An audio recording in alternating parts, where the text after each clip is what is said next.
परसों के दिन कथा में कहा था कि मछली पानी की शरणागति में रहती है तो वो बची रहती है।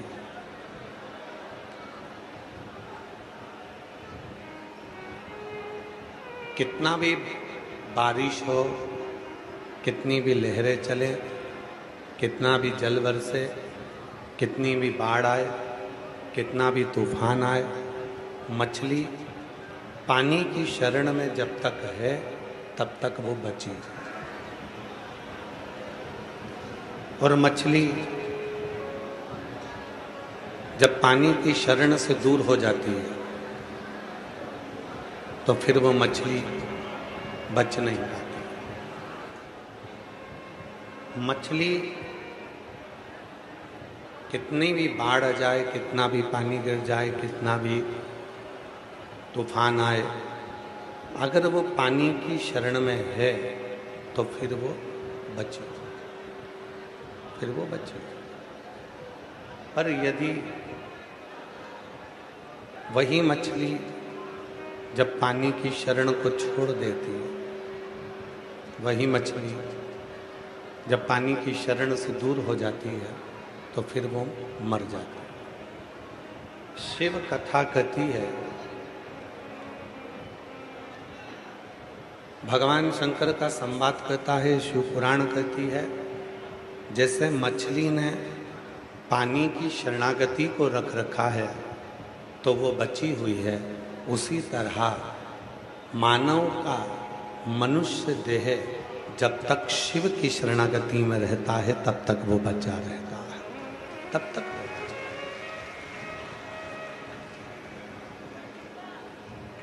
ये मानव का देह, ये मानव का शरीर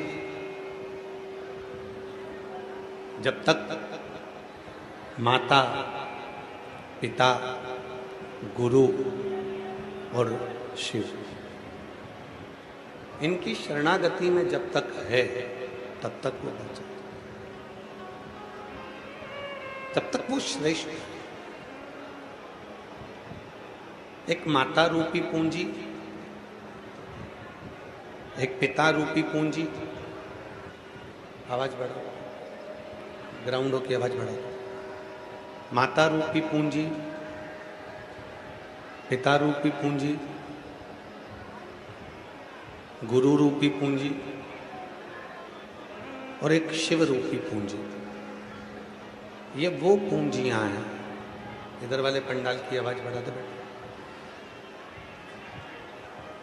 इधर वाले पंडाल की आवाज बढ़ा। ये वो पूंजियां हैं जिन पूंजी में हम अपने जीवन की सार्थकता को सिद्ध कर सकते हैं।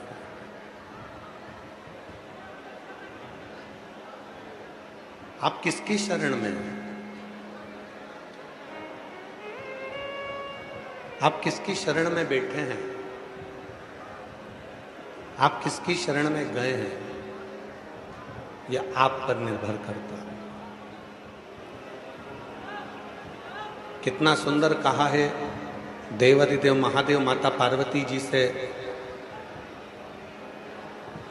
नंदनवन काशी में एक संवाद कहते हैं। महादेव माता पार्वती जी से नंदनवन काशी में कहते हैं, पार्वती,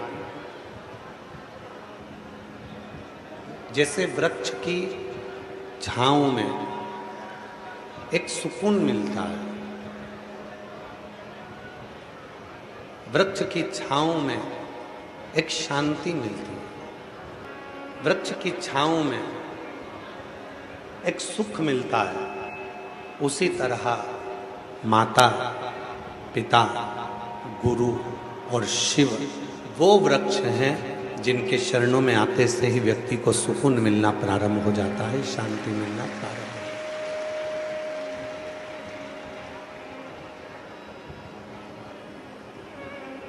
है। ये जीवन का सबसे बड़ा सुख है,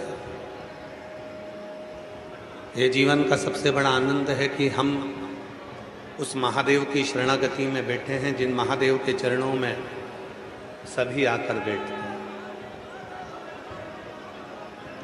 आज अधिक मास की शिवरात्रि है और अधिक मास की शिवरात्रि के इस पवित्र अवसर पर पूरा विश्व भगवान शंकर का रुद्राभिषेक शाम को 7 बजे ऑनलाइन आस्था चैनल पर करेगा। पहले हम भी इस पंडाल में ही अभिषेक कर रहे थे, पर कल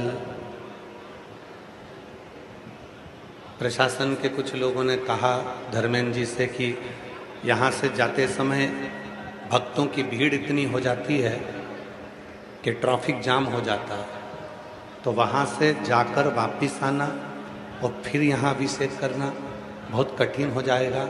7 बजे गुरुजी यहाँ पहुँच नहीं पाएंगे, इसलिए आप सब एलईडी के माध्यम से अभिषेक करेंगे और हम जहाँ ठहरे हैं उसी कमरे में से अभिषेक करेंगे, जिससे आप लोगों को उसका दर्शन होगा और आप ऑनलाइन उस अभिषेक से जुड़ेंगे।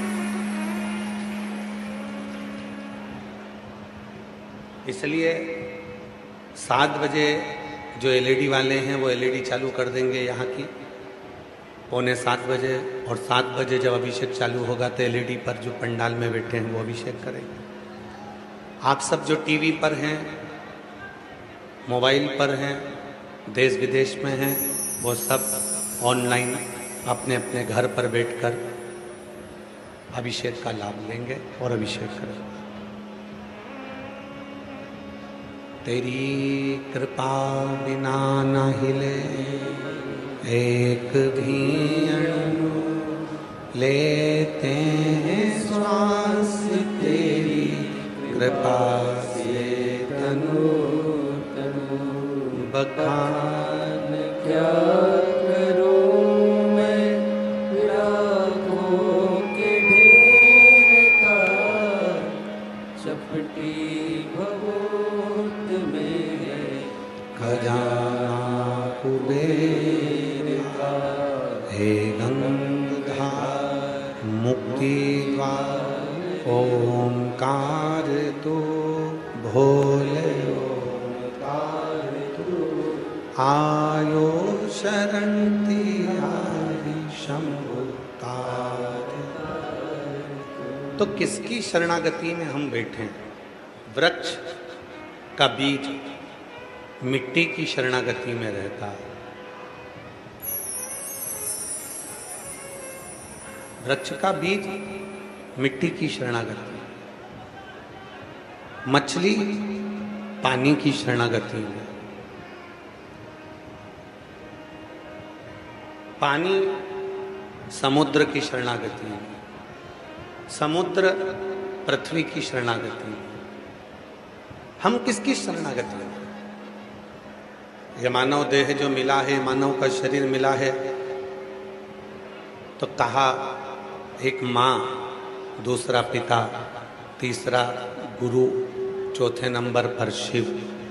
जब हम महाकाल बाबा की, भगवान शिव की, विश्वनाथ की, स्वयं बनखंडी नाथ की, स्वयं बालेश्वर महादेव की शरणागति को ग्रहण करते हैं, तो निश्चित है कि हमारे जीवन में एक सुख का अनुभव होना प्रारंभ हो जाता है, हमारे जीवन में एक आनंद का अनुभव होना प्रारंभ हो जाता है।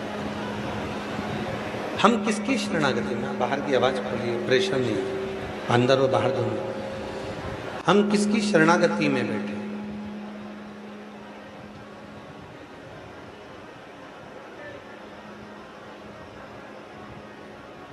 हम किसके पास जाकर बैठे हैं ये निश्चित है। एक मक्खी सब्जी पर जाकर बैठती है तो उसकी कोई कीमत नहीं रहती है।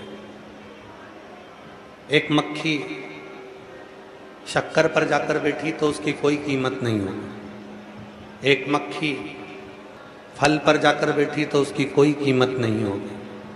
पर वही मक्खी उड़कर गई और कहीं सोना तुल रहा था, हीरा तुल रहा था, और उस हीरे पर जाकर मक्खी तुलते हुए, तराजू पर रखे हुए हीरे पर जाकर तराजू पर रखे हुए हीरे पर जाकर यदि मक्खी बैठ जाती है, तराजू पर रखे हुए हीरे पर जाकर यदि मक्खी बैठ जाती है, तो निश्चित है कि मक्खी की कीमत बढ़ जाती है। निश्चित है मक्खी की कीमत बढ़ जाती है। सब्जी पर बैठी कोई कीमत नहीं, फल पर बैठी कोई कीमत नहीं, किराने की दुकान पर मक्खी बैठी कोई कीमत नहीं थी। पर वही मक्खी जब हीरा तुल रहा है और हीरे पर जाकर बैठ जाती है तो मक्खी भी हीरे की कीमत की हो जाती है। उसी तरह जब हम आप शिव के चरणों में जाकर बैठ जाते हैं तो एक कीमत वाले हो जाते हैं।